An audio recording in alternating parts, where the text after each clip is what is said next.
Assalamu alaikum wa rahmatullah. Thanks very much to the all colleagues and brothers in Saudi Arabia, Dr. Damlaj, Dr. Ahmed Al-Askar, Ihab Al-Humaydi, Osman Ayoub, and many others, of course, I'm not mentioning for the sake of time. It is a true pleasure to be with you today in this really fantastic event, and we already heard some really beautiful data about CAR T cells in lymphoma by Dr. Al-Amoudi and in other lymphoid diseases like ALL and CLL by Dr. Jain. So in my talk, I will not exclusively focus on CAR T cells, you will see. I'll give you an overview. I thought it's a bit nicer to go through a sort of journey of the latest advances in multiple myeloma, but you will see we'll conclude with CAR T cells. My disclosures, let me start in a more classical manner, which is about the transplant eligible patient.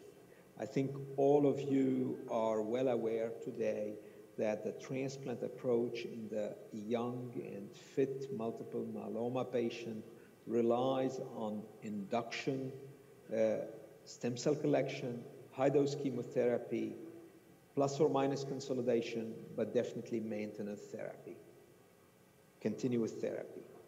And until very recently, the backbone for induction was the combination of VRD, bortezomib, lenalidomide, dexamethasone. However, I think now the field has moved into quadruplet induction by adding an anti-CD38 monoclonal antibody, namely in this Griffin phase 2 randomized trial, daratumumab. And I'm showing this because this is a very recent update from the last ASH meeting because it was published in Blood. It compares the famous VRD versus daratumumab VRD. Very classical, I would say, study design. And the good news now that we have longer follow-up is really the very impressive and very high rate of response, including stringent CR that you can achieve in these patients. So actually by moving into quadruplet combination like Dara VRD, you are doing really much better compared to VRD. But what is the goal there? The goal is actually to keep on deepening the response. And deepening the response is about achieving negative MRD. And this is why other groups like, for instance, this publication from Dr. Luciano Costa in Alabama, and it was just published actually in the JCO 1 month ago, they have switched the bortezomib into a more powerful proteasome inhibitor, namely carfilzomib, and they ended up with daratumumab KRD. This is the so-called master trial. It's a single-arm trial. It's not randomized like the Griffin, but actually what is, again, also very, very impressive is that by using such a potent induction regimen, Dara KRD, auto-transplant, eventually consolidation, another long consolidation and maintenance, you are able really to achieve an impressive high rate of MRD negativity, not only at the level of 10-5, but also 10-6. And we know that the threshold is very important. And actually, from the paper of Dr. Costa in JCO, if you look to the patient who have 0 high-risk cytogenetics features or 1 high-risk cytogenetic features, if you look to their outcome in terms of progression-free survival, it's really, really a pleasure to see such a flat curve and a 2-year PFS more than 97%. So clearly, there is a great benefit of moving into quadruplet inductions, and this will lead to higher MRD rates. Of course, when it comes to the very high-risk cytogenetics, now we're talking about the ultra-high-risk cytogenetics, we still need to improve. And actually, this is now becoming a rule because we have seen exactly the same thing in the IFM CASSIOPEIA trial, which comparing VTD, which is another induction regimen widely used in Europe, bortezomib, thalidomide, dexamethasone, historically widely used, because now we move to quadruplet. And it has compared it to daratumumab VTD. And what you can see here is that those patients who are able from the beginning to achieve MRD negativity and to maintain actually MRD negativity, this is the pink curve on the left-hand side, actually these are the patients who are going to enjoy really an excellent outcome. So one key message, actually, if you want to extend the outcome and improve the outcome frontline of that transplant-eligible patient, quadruplet induction is today really the key answer, and this is the novelty. What about the non-transplant eligible patient? Historically, standard of care has been RD, lenalidomide, dexamethasone, VMP, bortezomib, melphalan, or in some old but fit patient, VRD, like in the young patient. I think now there is no debate. There is a huge consensus across the globe that the best regimen for these so-called older patients who are usually frail is the combination of daratumumab and lenalidomide dexamethasone, Dara-Len-Dex. You have a PFS benefit, but also you have an overall survival benefit. And this is quite unique in the field of multiple myeloma because it means today, if you are treating a multiple myeloma who is age 75, you give Dara-Len-Dex continuously, you are able to achieve maybe 5-6 years of median PFS. At time of relapse, the patient will be maybe 80, 81. You give maybe another salvage treatment, and then obviously the patient will live another 2 or 3 years, and you have reached actually the life expectancy of these patients. So the results of these MAIA trial, which has been published in the New England Journal of Medicine, are really important because it is a huge progress for the elderly patient. And at the last ASH meeting, we have seen a study because, of course, some colleagues may argue that, okay, why don't we start with RD and then we can add daratumumab later on? You know, all of these kind of theories and philosophies. And Dr. Fonseca from the Mayo Clinic in Arizona actually looked into this problem, whether it is better to use RD first and then daratumumab later, VRD first or daratumumab later, or start with DRD and at time of relapse to switch to something else. Of course, for the sake of time, I will not go through all of these details, but actually the conclusions of this oral presentation by Dr. Fonseca was, and this is highlighted in yellow on my slide, is that of the 3 treatment sequence, actually using daratumumab Len-Dex frontline produced the estimated overall survival rates that most closely resemble the general population. And this is a crucial information, guys, because we always say that multiple myeloma is uncurable. But now, at least in the elderly population, if you give the right treatment from the beginning, actually these patients, hopefully God allowing, will live long enough and they will live well to maybe never receive another additional treatment because they can die of something else. Well, despite the progress, despite now that we're talking about median OS of 7 years in the elderly population, more than 10 or 15 years in the young population, many patients will continue to relapse. And the major highlight, I think, about ASH 2021, because I thought now we are early February, it's a good time to wrap up what the ASH meeting made. You can see here, actually, it is a true festival, I would say, of the bispecific antibodies or T-cell engagers. So these are immune therapies, antibodies that can direct both target the CD3 T cells, but also the target antigen. And you have plenty of them, at least 7 or 8 were discussed at the last ASH meeting. A group, majority are targeting BCMA, which is the B-cell maturation antigen, but also now we see agent targeting non-BCMA targets. The most advanced, actually, bispecific antibody targeting BCMA, which has been now submitted to regulatory authorities in Europe, for instance. So hopefully we are waiting eagerly for an approval because the data are quite appealing, is this Talquetamab product. And this is a study called Majestic. And these are actually, you will see, heavily pre-treated and refractory patient. 165 patient, median age 64 up to age 84. You have 14% of the patients who are age over 75.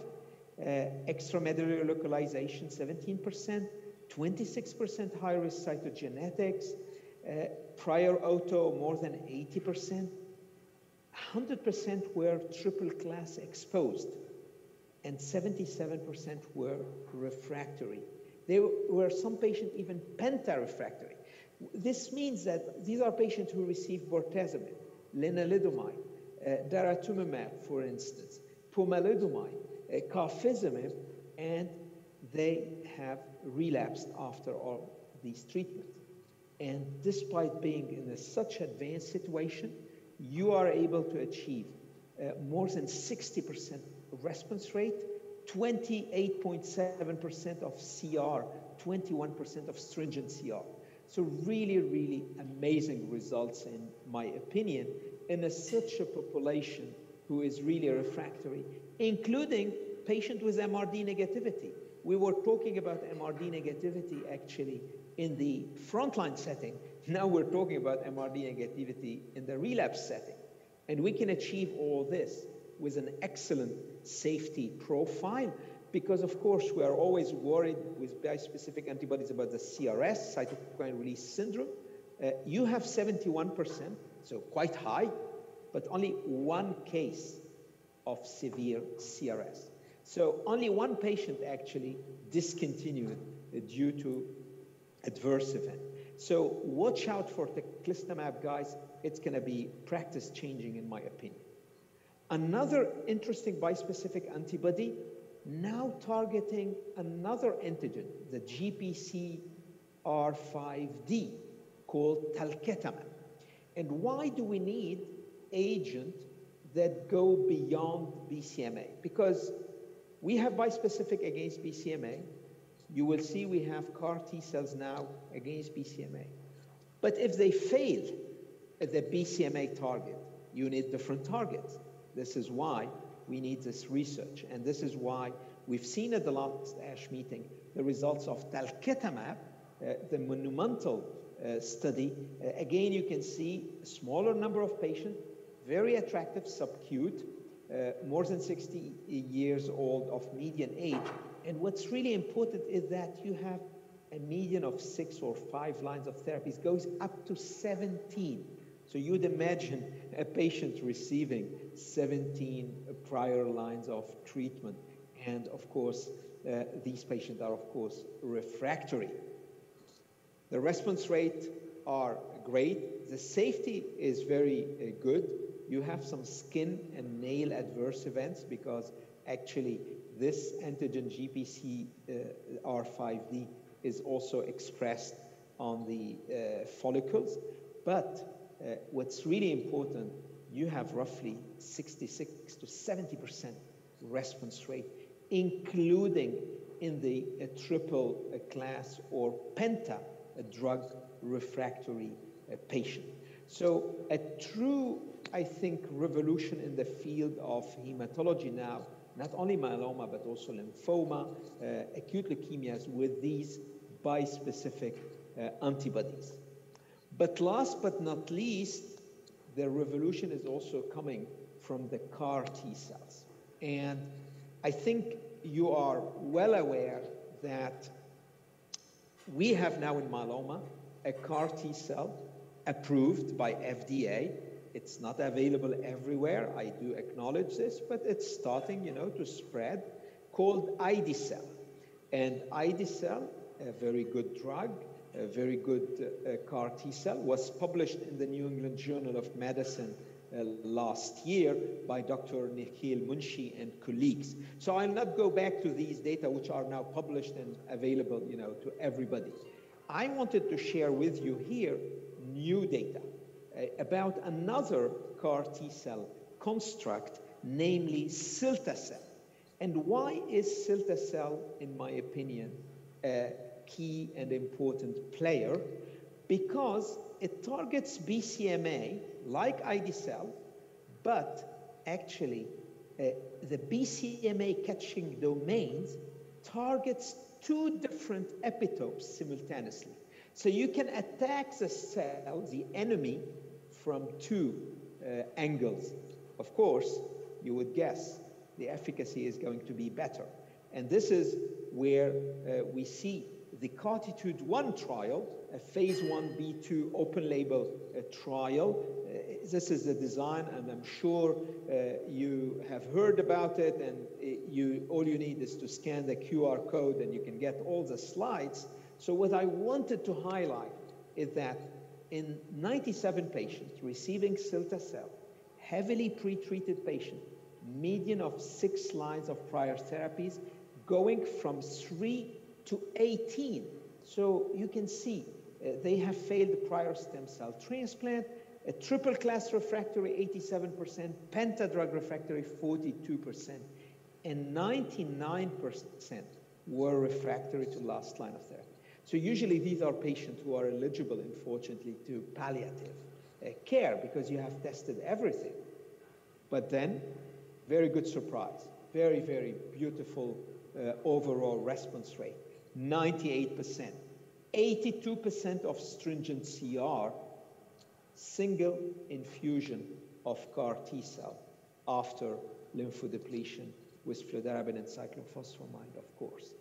And what's really interesting is that it looks like that we are going now more and more to see durable responses, because one of the initial problems we were facing with CAR T cells in myeloma was that, in contrast to lymphoma, you heard about it very nicely by Dr. Al-Amoudi, you heard about it nicely by Dr. Nitin Jain. What we have been facing is that in myeloma, they would lose the response in contrast to the other diseases. But now, maybe with cilta-cel, you can see the shape of the curve. The 2-year PFS is 71%, patient who failed everything. So now, of course, it's like a soccer match, CAR T cells versus bispecific, because both results are very good. The safety is very good. I'm not going to speak about cost, guys, because everything in life these days is very expensive. Of course, bispecific, they are immediately available off the shelf. It's like, giving an antibody, short hospitalization. CAR T cells, you need lymphodepletion. You have to wait for 3, 4, 5 weeks because you need to manufacture this cell. But once you manufacture this cell, although it's cell therapy, it's a living drug, and it will persist in theory for many, many years. And I didn't include a slide here, but you may have seen last week the paper from Dr. June and colleagues in Nature showing in 2 patients with CLL, the CAR T cell persisting for more than 10 years. So clearly the concept of the living drug is there, and I think there is a lot of enthusiasm about CAR T cells, and it's bringing a lot of hope to our patients everywhere. But the revolution in multiple myeloma will not stop there. You can see this is just a few highlights of the last ASH. We have now drugs being developed for selective degradation of the IZNK1/3 pathway, the RAS, RAF, MPK, targeting CD73, EPRS, even combining JAK2 inhibitors with anti-CD38 multi-antibodies. But also, we are seeing novel CAR T-cell constructs. But of course, for the sake of time, I won't be able to go through all this, but I'm more than happy to take a question, and very grateful for your attention. وشكرا جزيلا.